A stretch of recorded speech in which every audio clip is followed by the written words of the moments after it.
శ్రీమాత్రే నమః. సర్వమంగళమాంగళ్యే శివే సర్వార్థసాధికే శరణ్యే త్ర్యంబకే దేవి నారాయణీ నమోస్తుతే. అందరికీ శరన్నవరాత్రి మహోత్సవం గురించి తెలియజేయడం జరుగుతుందండి. మరి ఈ సంవత్సర కాలంలో అక్టోబర్ 3వ తారీఖు నుంచి 12వ తారీఖు వరకు శ్రీదేవి శరన్నవరాత్రి మహోత్సవాలు జరుగుతున్నాయి. మరి అమ్మకు విశేషమైన అలంకరణలు, విశేషమైన పూజలు జరుగుతాయి. మరి ప్రత్యేకంగా చాలామంది అమ్మవారిని ఆరాధించే భక్తులు ఉన్నారు కాబట్టి వారి గురించి వివరిస్తున్నాను. మరి దేవీ నవరాత్రుల్లో ముఖ్యంగా అమ్మకు చేయవలసిన విధి విధానాలు ఏమిటి, అమ్మ పూజా విధానాలు ఏమిటి అనేది ఈ వీడియో ద్వారా మనం తెలుసుకుందాం.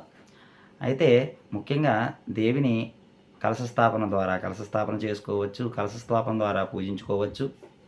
అదేవిధంగా కలశస్థాపన చేసుకోలేని వారు చిత్రపటం ద్వారా కూడా అమ్మను ఆరాధన చేయవచ్చు. అది కుదరని వారు అమ్మను పసుపు రూపంలో కూడా చేయవచ్చు. శాస్త్రాలు మనకు అలా చెప్తున్నాయండి. అంతేగాని ఒకరు కలశం పెట్టారు కదా, ఒకరు అఖండ దీపం పెట్టారు కదా, నేను కూడా అఖండ దీపం పెట్టేస్తాను, నేను కూడా కలశం పెట్టేస్తాను అనేది అనుకుంటారు. కానీ అలా ఎప్పుడూ అనుకోవద్దు. దేవిని ఏ రూపంలో ఆరాధన చేసినా కూడా అమ్మ ఆరాధన అనేది మనకు ముఖ్యం. ఏదైనా కూడా భక్తి శ్రద్ధలతో చేయాలన్నదే ఇతివృత్తం. ఇది మాత్రం బాగా గమనించుకోవాలి. అయితే ఒకవేళ చక్కగా అమ్మ ఆరాధన, మనసులో ఉన్న ఆరాధన ఏదైనా కూడా ఆ దేవికి మనం విన్నవించుకోవాలి. అలా విన్నవించుకొని దేవి ఆరాధన చేసుకోవాలి.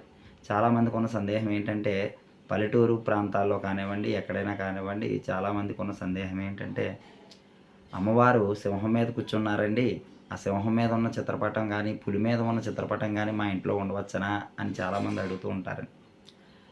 అమ్మ చక్కగా ఉండవచ్చునండి, తప్పేమీ లేదు.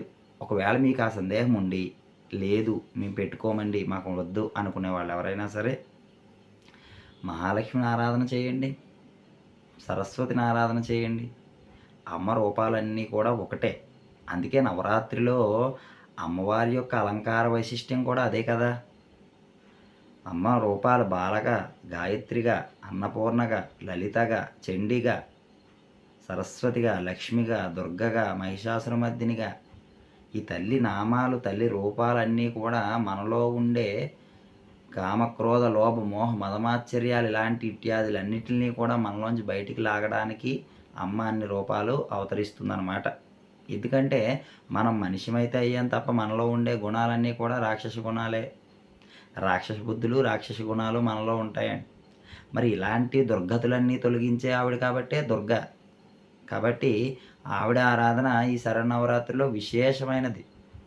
కాబట్టి ఎవరి స్తోమతని బట్టి, ఎవరి విధానాన్ని బట్టి చిత్రపటం, లేక కలశం, లేదా అఖండ దీపం, లేదంటే చక్కగా పసుపుతో అయినా చేసి అమ్మన ఆరాధన 9 రోజులు చేసుకోవచ్చు. ఒకవేళ కలశం పెట్టి పూజ చేసుకునే వాళ్ళు ఎవరైనా సరే చక్కగా రాగి చెంబును కానీ, లేని ఎడల వెండిది కానీ వాడితే శుభం. స్టీల్ది మాత్రం వాడకండి అమ్మ.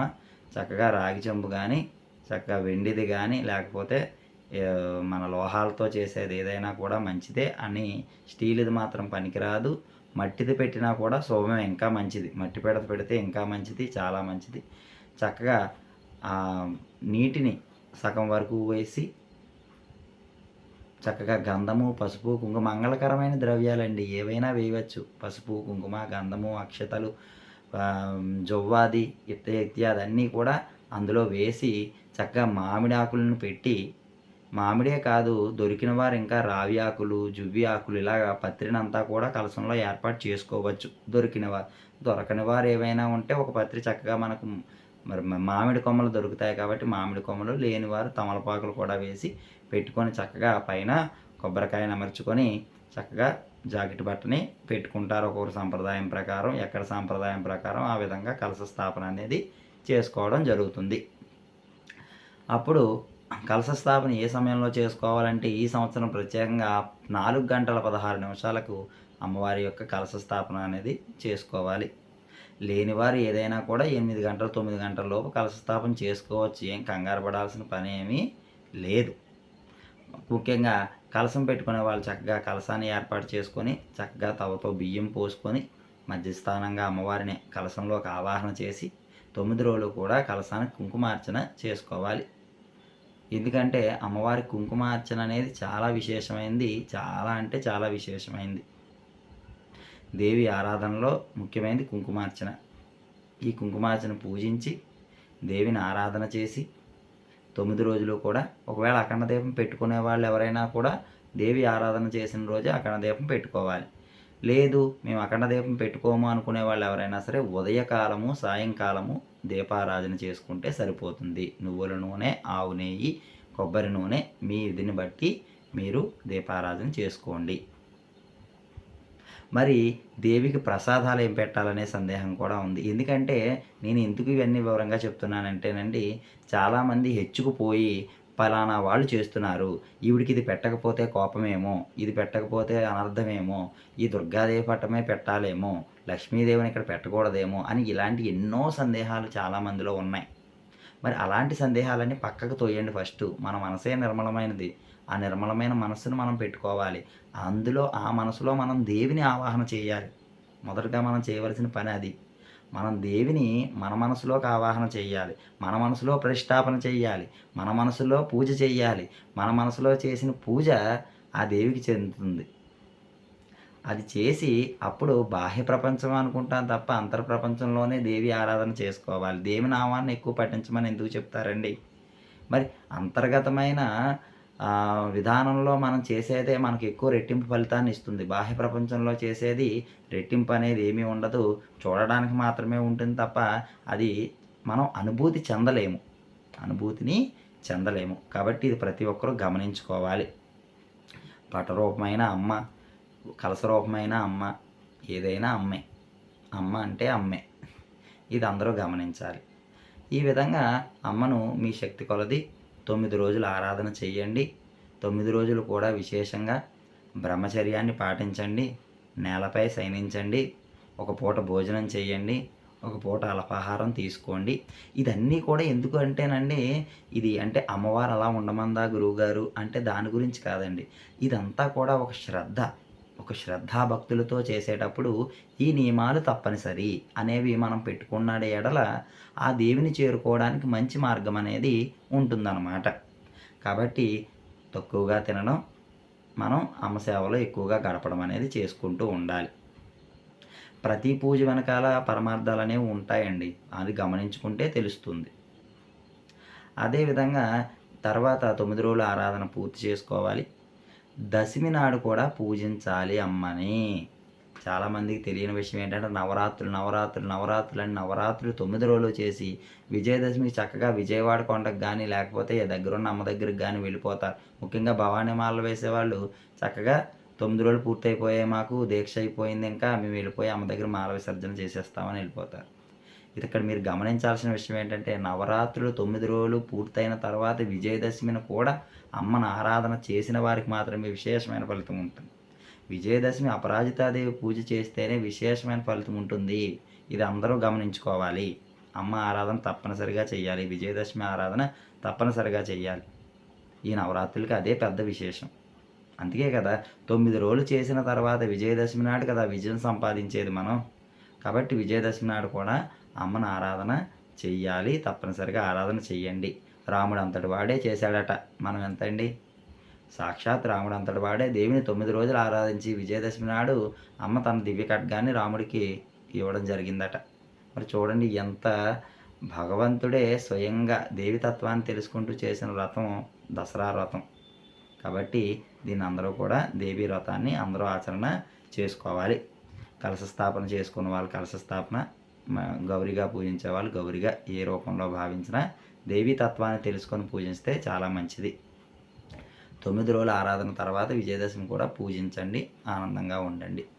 అదేవిధంగా ముఖ్యంగా ఏ చిత్రపటం ఉంటే ఆ చిత్రపటాన్ని అమ్మవారి స్వరూపంగా భావించి కూడా చేసుకోవచ్చు. అందులో కూడా ఎవరు సందేహాలు పడాల్సిన అవసరం లేదు. నైవేద్యాల విషయాలకు వచ్చేటప్పటికి మీకు కుదిరిన పక్షంలో నైవేద్యం రోజు చేసి పెట్టుకోండి, తప్పులేదు. అమ్మకు పెట్టేది ఎక్కడికి పోదు. లేదు మేము రోజు నైవేద్యం చేయలేమండి, మేము పెట్టుకోలేమంటే అమ్మవారికి ఇష్టమైంది ఏంటండి? మనం పెట్టే పరమాన్నాల, పులిహారల, దద్దోజనాల ఇవన్నీ మనమే తింటాం కదండి. తర్వాత ముఖ్యంగా దేవికి నవరాత్రుల్లో చెప్తున్నారు ముఖ్యమైన నైవేద్యం అమ్మవారికి తేనె. ఇది బాగా గమనించాలి మీరు. తేనె నైవేద్యం పెట్టాలి అమ్మవారికి. తేనె, పెరుగు కలిపి నివేదన పెడితే ఇంట్లో ఐశ్వర్యం కలుగుతుంది. పానక నివేదన పెడితే శత్రునాశనం జరుగుతుంది. చలివిడి, వడపప్పు కలిపి నైవేద్యం పెడితే ఇంటికి చలవదనం వస్తది. ఇవి అసలైన నైవేద్యాలు అమ్మకి. అంతేగాని పులిహారలు, పరమాన్నాలు అమ్మవారికి ఇష్టమే, కాదని నేను అనట్లేదండి. అమ్మవారికి ప్రీతిపాత్రమైనవే. కానీ మన శక్తి లేని వాళ్ళు ఈ నైవేద్యాలు పెట్టమని అమ్మే చెప్పారు. అమ్మ చెప్పినప్పుడు అమ్మ చెప్పిన మాటే మనం విందాం కదా! వేరే అవసరం లేదు కదా! దేవీ భాగవతం చెప్తుంది. అర్థమవుతుందండి? ఆ దేవీ భాగవతాన్ని లలితోపాఖ్యానంలో కూడా చెప్తున్నారు దేవీ తత్వాన్ని. మరి ఆ తత్వాన్ని తెలుసుకొని మనం ఆరాధన చేయాలి తప్ప, ఎవరో చేస్తున్నారు, వాళ్ళు 10 రకాలు పెడుతున్నారు, నేను ఇంకో 20 రకాలు పెడతాను, లేకపోతే వాళ్ళు 30 పెడుతున్నారు, నేను 40 పెడుతున్నానంటే, వాడి దగ్గర ఉంది కాబట్టి పెడతాడు. మన దగ్గర లేకపోతే మనం ఎలా పెడతాం అమ్మకి? అర్థమైందండి? ఏదైనా కూడా తమ బిడ్డల్ని కాపాడుకోవడంలో పరిస్థితే తల్లికుంటుంది. అది మాత్రం ప్రతి ఒక్కరూ గమనించాలి. తర్వాత చాలామంది చేస్తున్న ఇంకో పొరపాటు ఏంటంటే జీవహింస. అమ్మ ఎప్పుడు కూడా కోడిని కొయ్యండి, మేకను కొయ్యండి అని ఎక్కడ ఏ శాస్త్రంలోనూ అడగలేదండి. ఆ బుద్ధుల్ని తీసేయమని చెప్పింది మనలోంచి. అంతేగాని మేకను కొయ్యండి, నాకు కోడిని కొయ్యండి అని ఎక్కడ ఏ అమ్మవారు చెప్పలేదు. ఇది ప్రతి ఒక్కరూ గమనించుకోవాలి. ఎందుకంటే అవి మనలాంటి జీవులే కాబట్టి వాటిని మనం స్వేచ్ఛనివ్వాలి తప్ప వాటిని మనం సంహరించకూడదు. దానికి మళ్ళీ చంపుకొని తినడం మాట పక్కన పెడితే, దేవి పేరును ఉపయోగించుకొని చంపుకొని తినడం అనేది మహాపాపం. దేవి పేరును ఉపయోగించుకొని తినడం అనేది మహాపాపం. దీన్ని ప్రత్యేకంగా గమనించాలి ప్రతి ఒక్కరూ కూడా. కాబట్టి నవరాత్రులు అనేవి చాలా భక్తి శ్రద్ధలతో చేయండి. అమ్మవారి యొక్క స్తోత్రాల విషయానికి వచ్చేటప్పటికి ముఖ్యంగా మీకు కుదిరిన ఏ స్తోత్రాలన్నా చేయండి, లేకపోతే అష్టోత్తరాలు చేయండి. చదువుకోలేని వారా, మేమేమీ చేయలేమంట అంటారా, శుభ్రంగా శ్రీమాత్రే నమః, శ్రీమాత్రే నమః, దుర్గాయ నమః, సరస్వత్యే నమః, గాయత్ర్యే నమః ఈ మంత్రం అనుకోండి చాలు. ఆ రోజు ఏ అలంకారమో మీకు తెలుస్తుంది, లేదా ఆ అలంకరణ విషయంలో అలా అనుకోండి. నేను ఒకటే చెప్తున్నాను, అలంకరణ వైశిష్ట్యం కూడా దేనికంటే, అమ్మవారు ప్రతి ఒక్క అలంకారంలో కూడా మనకు ఒక మెసేజ్ని ఇస్తారండి. ఓకేనండి? ఆ మెసేజ్ని మనం తీసుకోవాలి. అంతేగాని అమ్మవారు అలంకారం అయిపోయారు, ఈరోజు గాయత్రీదేవి అయిపోయారు, అమ్మో రేపు అన్నపూర్ణ అయిపోతారు. ఆవిడ లేనిది ఈ సృష్టి లేదు. ఆవిడ ఏ రకంగా పరిపాలన చేస్తుంది అంటే, ఆవిడ ఏమనుకుంటే ఆ రకంగా పరిపాలన అయిపోతూ జరిగిపోతూ ఉంటుంది. ఆవిడ అన్ని రూపాలు ధరించగలదు. ఆవిడే జగన్మాత కాబట్టి. కాబట్టి ఇలాంటి ఇత్యాది అంశాలను గుర్తుపెట్టుకోండి. ఇత్యాది అంశాలను మీరు తీసుకోండి. హెచ్చులకు పోవాల్సిన అవసరం లేదు. ఉన్న దాంట్లోనే తృప్తిగా చేయండి అమ్మకి. ఇక్కడ భక్తి ముఖ్యం, భక్తి ప్రధానం, ప్రేమ ప్రధానం. అమ్మ ఆరాధనలో భక్తి, ప్రేమకే ఎక్కువ స్థానం ఉన్నాయి.